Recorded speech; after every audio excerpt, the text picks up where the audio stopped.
Let me see your driver's license, please.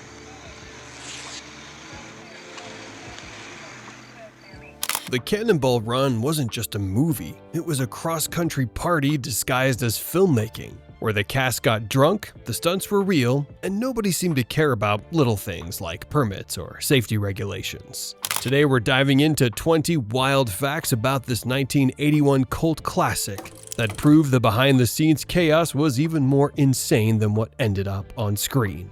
Number 1.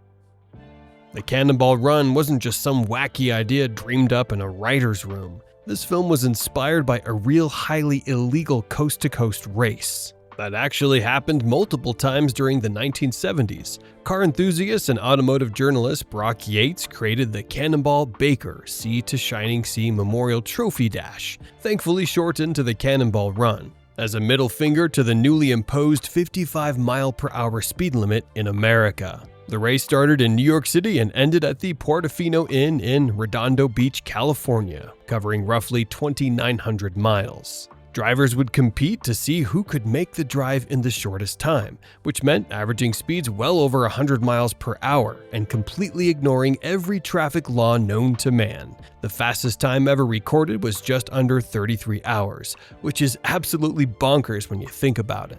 Yates ran 5 official races between 1971 and 1979 before discontinuing them due to legal pressure and safety concerns. But the legend lived on, and Hollywood came calling. Number 2. J.J. McClure wasn't just a character, he was inspired by real events. But here's the twist, it wasn't Burt Reynolds who ran the actual Cannonball Run. It was director Hal Needham himself. In March 1979, just 2 years before making this movie, Needham teamed up with the Cannonball creator Brock Yates and drove a souped-up ambulance in the real illegal race. They had LA doctor Lyle Royer riding along, and Yates' wife Pamela Reynolds posed as the patient on the gurney, complete with fake medical equipment and emergency lights. The ambulance had a 150-mile-per-hour modified engine, but it didn't matter. The transmission gave out just 50 miles short of the finish line in Redondo Beach, and they had to get towed the rest of the way. But Needham kept the ambulance, refurbished it, and used the actual vehicle in the film. Art didn't just imitate life, it literally used the same props. Number 3.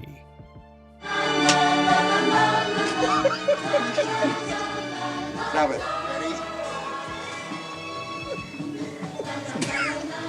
The Cannonball Run production was notorious for its relaxed party-like atmosphere. Director Hal Needham ran what was essentially a playground for celebrities, where improvisation was encouraged and the schedule was flexible enough that most stars only worked 2 or 3 days. Burt Reynolds later admitted he treated the shoot like a vacation. Was this fun at all, or was it just overwhelmingly peculiar? It was both. He barely read the script, didn't rehearse, and showed up primarily to hang out with friends and drive cool cars. Reynolds himself said, "I did that film for all the wrong reasons. I never liked it. I did it to help out a friend of mine, Hal Needham, and I also felt it was immoral to turn down that kind of money. I suppose I sold out." Number 4. Before Jackie Chan became Hollywood royalty, he was a Hong Kong action star trying to break into American cinema. The Cannonball Run was one of his early American roles, and he nearly died making it, which, if you know anything about Jackie Chan's career, is actually pretty on brand for him. In one stunt sequence, Jackie's character drives a high-tech Subaru packed with gadgets. During filming, Jackie insisted on doing his own stunts, naturally. In one scene, he had to jump from a moving vehicle onto another car. The stunt went wrong and Jackie landed badly, nearly getting crushed between the 2 vehicles. Unlike Hong Kong productions, where Chan had complete creative control over his action sequences, he was working within the American studio system here, which had different safety protocols, or in this case, a lack thereof. Jackie walked away with bruises and a new appreciation for how differently American productions handled stunts. This experience actually made him more cautious when planning his own action sequences in future films. Number 5. Roger Moore, who was actively playing James Bond at the time, appears in the Cannonball Run as Seymour Goldfarb, a wealthy playboy who thinks he's Roger Moore playing James Bond. It's delightfully meta and one of the film's cleverest bits of casting. Moore drives an Aston Martin DB5, the same model Bond drove in Goldfinger. and introduces himself by saying Roger Moore in the exact same suave tone he used in Bond films. Throughout the movie, his character constantly references Bond gadgets, wears tuxedos inappropriately, and even has a theme song that sounds suspiciously like the 007 theme. Moore was apparently game for poking fun at his most famous role. He improvised several of the Bond references, and his comedic timing is genuinely great. This was during a period when Moore was trying to show Hollywood he had range beyond James Bond, though ironically he did so by playing a character pretending to be James Bond. Hollywood is weird like that. The Bond producers weren't thrilled with the parody. When director Hal Needham later met with them about potentially directing a Bond film, the first thing they said was, "Perhaps we should think about suing you for Cannonball." While they couldn't stop Moore from spoofing the role since he wasn't technically playing James Bond, they later added contractual clauses barring future 007 actors from parodying the character. The Cannonball run became the last time a real Bond character parodied 007 on screen. At the time of filming, Moore was earning around $4 million per Bond film, roughly $13 million today. The Cannonball run paid significantly less, but Moore took the role because he thought the script was funny and wanted to work with Burt Reynolds. Number 6. Hi. Don't tell me your name. I'll just call you Beauty. You must be a sensitive person. I bet you're a fan of Rod McEwen's. I try to be. As wild as this sounds now, Farrah Fawcett was arguably the biggest star in the entire ensemble when filming began. She was coming off Charlie's Angels and was one of the most recognizable faces on the planet. That famous red swimsuit poster of hers had sold over 12 million copies, making it the best-selling pinup poster of all time. Fawcett played Pamela Glover, one half of racing duo disguised as environmentalists. Her casting was a major coup for the production, and her presence helped secure financing. She reportedly earned around $500,000 for the role, roughly $1.7 million in today's money, making her one of the highest paid actors in the film. However, Fawcett apparently wasn't thrilled with how small her role turned out to be. The script went through numerous rewrites, and several of her scenes were trimmed or cut entirely. She'd been promised a more substantial part, but ended up with what amounts to an extended cameo. Professional as always, she didn't complain publicly, but rumors suggest she wasn't eager to return for the sequel. Hey, quick pause. If you're enjoying these wild facts about the Cannonball run, do me a solid and hit that subscribe button. We dive deep into cinema history every week, uncovering the crazy stories Hollywood doesn't always want you to know. Okay, back to the chaos. Number 7. They only had Burt for 14 days or 15 days. He got $5 million for 15 days of work, which was a Hollywood record at the time. And they had to go shoot the West Coast scenes. Given the all-star cast and the sheer number of expensive cars destroyed during filming, you'd think the Cannonball run had a massive budget. Nope, the entire film was made for just $18 million, which sounds like a lot until you remember they had to pay Burt Reynolds, Roger Moore, Farrah Fawcett, Dean Martin, Sammy Davis Jr., Dom DeLuise, and about a dozen other recognizable actors. In today's money, that $18 million would equal roughly $60 million, which still isn't much for a star-studded action comedy. For comparison, Superman 2, released the same year, cost $54 million, about 3 times as much. Director Hal Needham was known for bringing films in under budget and on schedule, which is why studios loved working with him, despite his loosey-goosey directing style. The relatively small budget meant corners were cut. Many of the racing scenes were filmed guerrilla style without proper permits. Some of the exotic cars you see weren't actually owned by the production. They were borrowed from cast members or rented for a day. The famous ending sequence, filmed at a real casino, was shot in just a few hours before the production got kicked out. Number 8. Let me tell you something, Greek. We got a secret weapon. God is our co-pilot. You'll need him. Dean Martin and Sammy Davis Jr. played drunk priests who race in a Ferrari, and yes, it's as ridiculous as it sounds. But the real story is that this was a mini Rat Pack reunion. Martin and Davis had been part of the legendary Rat Pack alongside Frank Sinatra, performing together in Las Vegas throughout the 1960s. By 1981, both men were in their 60s, and their careers weren't what they once were. Martin had largely retired from show business, preferring to spend time golfing and avoiding the spotlight. Getting him to appear in the Cannonball run was considered a major victory for the production. The two legends reportedly had a blast filming together, joking around between takes and reminiscing about the old days in Vegas. Their chemistry is obvious on screen, even though their roles are relatively small. Number 9.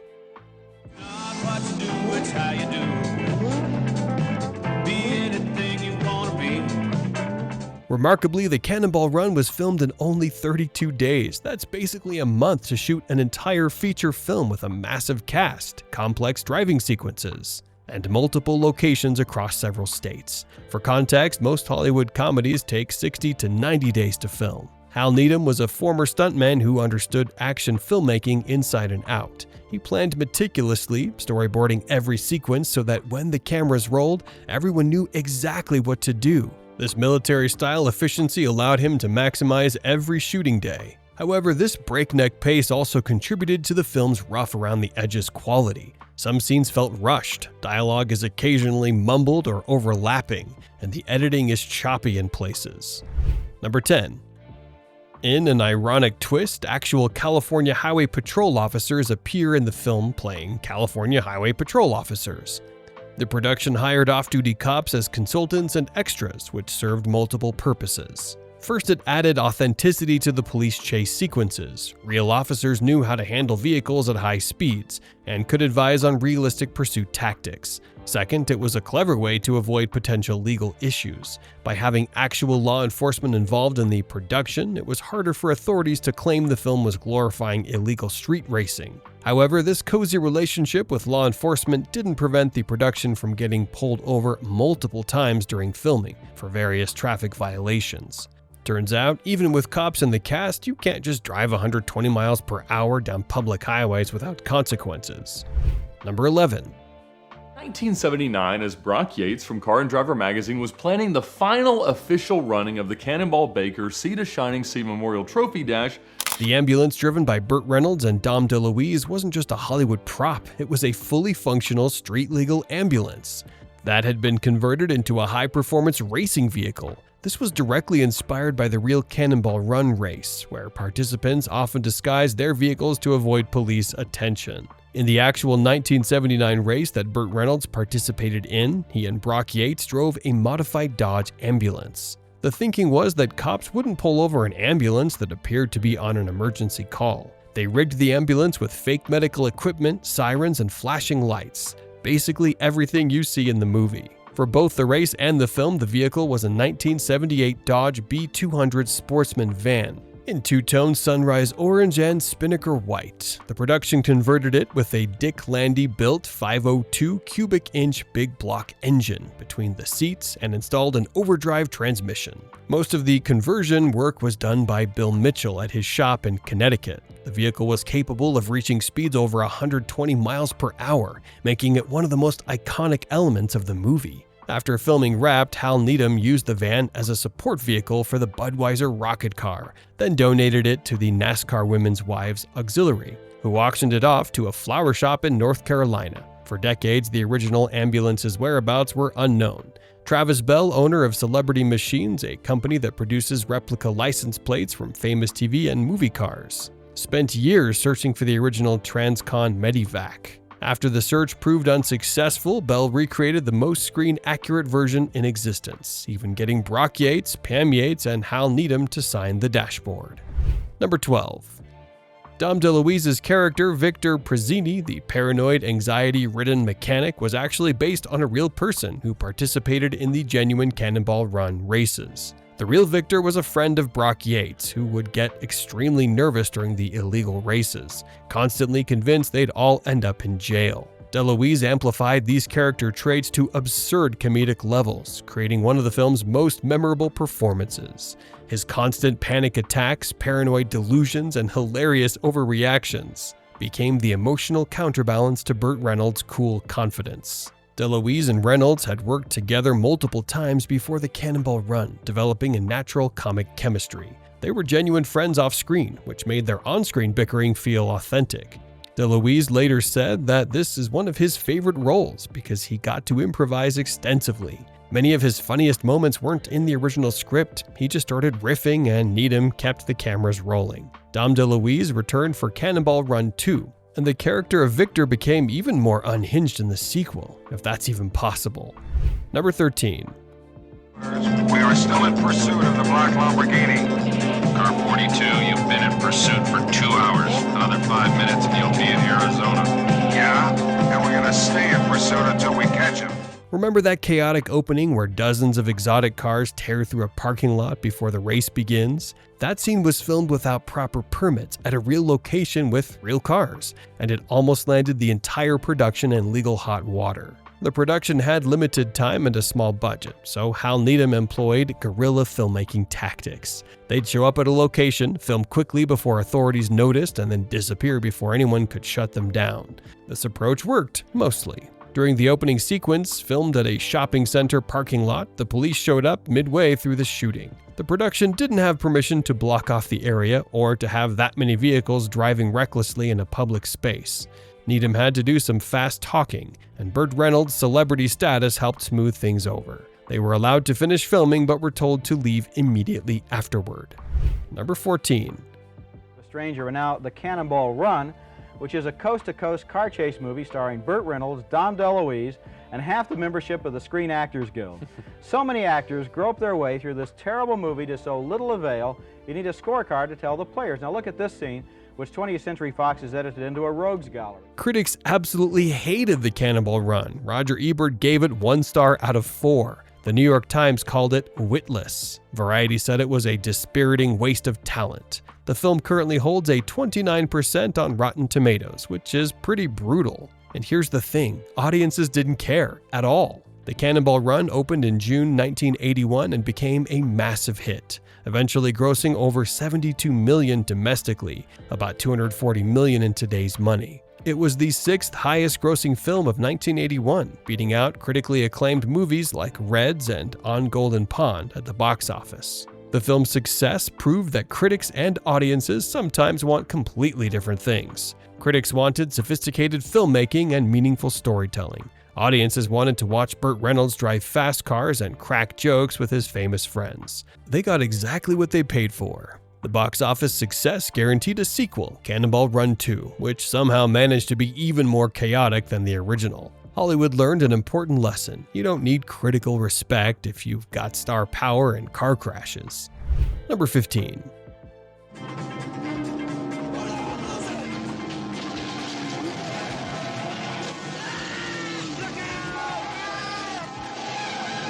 Unlike modern films that rely heavily on CGI and green screens, the racing scenes in the Cannonball Run were filmed with real cars, traveling at real speeds on real highways. This authenticity is part of what makes the film still entertaining over 40 years later. Hal Needham, being a former stuntman himself, insisted on practical effects whenever possible. The film features actual Ferraris, Lamborghinis, Aston Martins, and other exotic vehicles, many traveling at speeds exceeding 100 miles per hour during filming.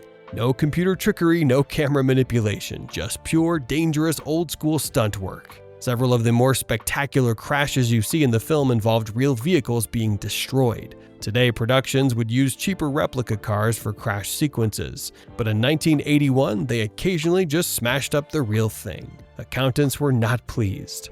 Number 16.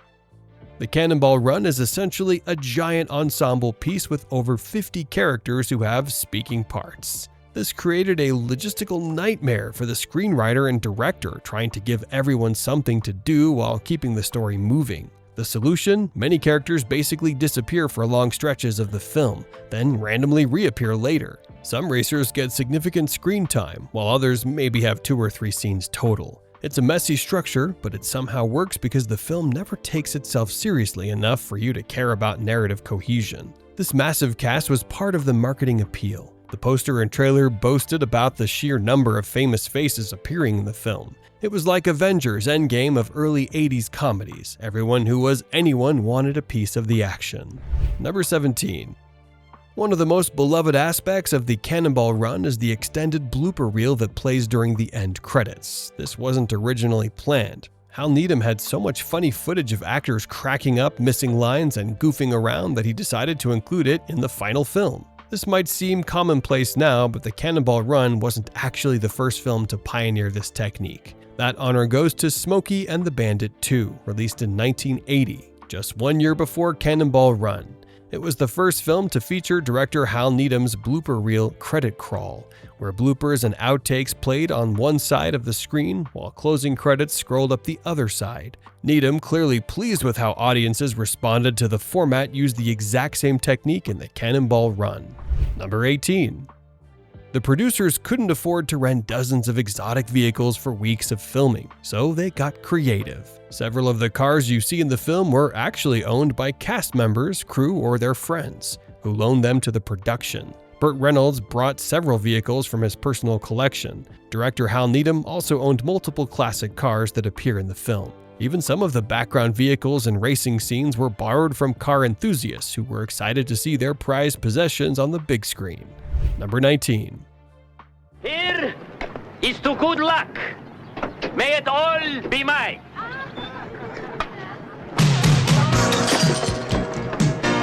Given the massive box office success, a sequel was greenlit almost immediately. Cannonball Run 2 hit theaters in 1984, bringing back most of the original cast and adding even more celebrity cameos, including Frank Sinatra, Shirley MacLaine, and Susan Anton. The sequel tried to recapture the magic of the original, but ended up being even messier. The plot, something about Middle Eastern villains trying to stop the race, made even less sense than the first film. Critics were somehow even more brutal, and while the sequel made money, it underperformed compared to the original. Burt Reynolds later admitted that Cannonball Run 2 was a cash grab, made simply because the first film was profitable. There was no artistic vision or creative fire behind it, just a studio wanting to milk a successful formula. The diminishing returns proved you can't manufacture lightning-in-a-bottle chaos twice.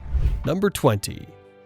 Here's the crazy part. Even though the organized Cannonball Run races ended in 1979, the film inspired a whole new generation of illegal street racers. Throughout the 1980s, 90s, and even into the 2000s, people continued organizing unsanctioned cross-country races, inspired by both the real races and the movie. These modern races operate in secrecy, with participants using coded language and encrypted communications to avoid law enforcement. Some of the fastest recorded coast-to-coast times in recent years have been under 28 hours, which requires averaging well over 100 miles per hour for the entire journey. It's incredibly dangerous and definitely illegal, but the legend refuses to die. There's even a semi-legal version called the Bull Run Rally, which operates more like an organized road trip for exotic car owners, staying just within legal boundaries while still celebrating the spirit of the original Cannonball. Was it a great movie? Critically speaking, absolutely not. But was it entertaining? Hell yes, and sometimes that's all that matters. If you enjoyed this deep dive into Hollywood history, smash that like button, subscribe for more content like this, and drop a comment telling me which classic film you want me to cover next.